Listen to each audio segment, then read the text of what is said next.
I got the inspiration from the pigeon houses of Iran, which goes back really to some people, they say 1,000 years. And I've seen them when I was really little girl in Isfahan. You saw pigeon houses when you were little. Exactly. And now some of these birds appear in your images? Exactly. And I thought maybe it was proper to take the pigeon, you know, the symbol of peace, and turn them to the jet fighter, because that's the reality of our time.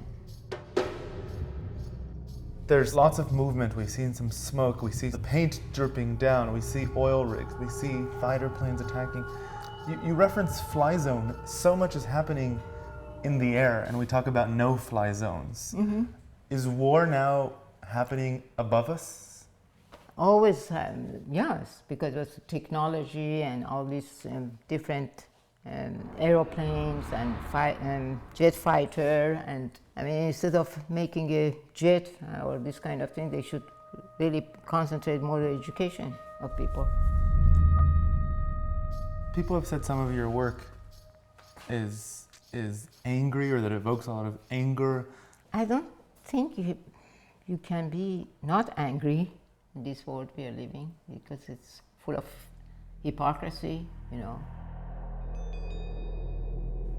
What is some of that hypocrisy, as you see it?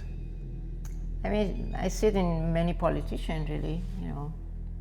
I mean, they make war without really, I mean, the whole thing is boiled to the economy, you know.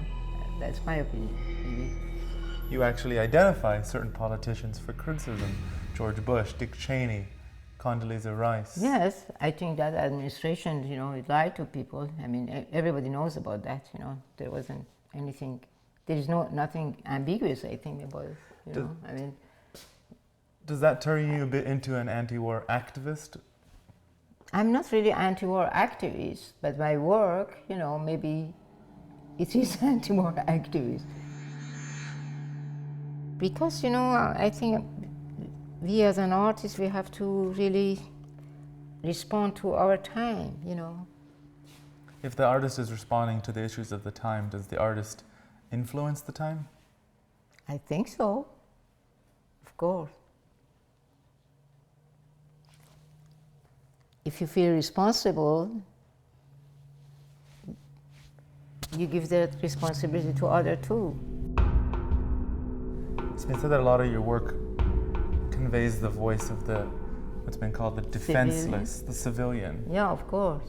I mean, because in war, many victims are civilian too, you know. I mean, affect everybody. Do the wars elsewhere in the world affect you? Do they influence you? Yes, of course. Yeah, because we are all human. If you get hurt, I get hurt too, you know. Some of your work has some very strong colors, some strong reds and even grays. What does those colors represent to you? They're kind of, they create certain drama, you know. It's certain tragedy, certain drama. But usually when people reflect war, it's images that they've seen, but you weren't inside a war. No, I never was inside the war, no. So these images come to you from what? From my imagination. We are all bombarded with all these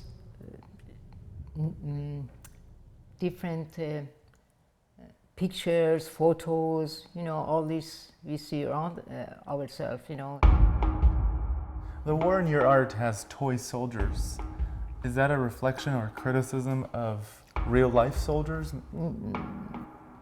I think even toys, you know, for kids, it can really put a negative effect on them for future. You know what I'm saying? For example, when we buy the toys like this, I mean the airplane, when we were kids, we are fascinated with this, you know, but when we become older, also sometimes we became fascinated with the toys we have.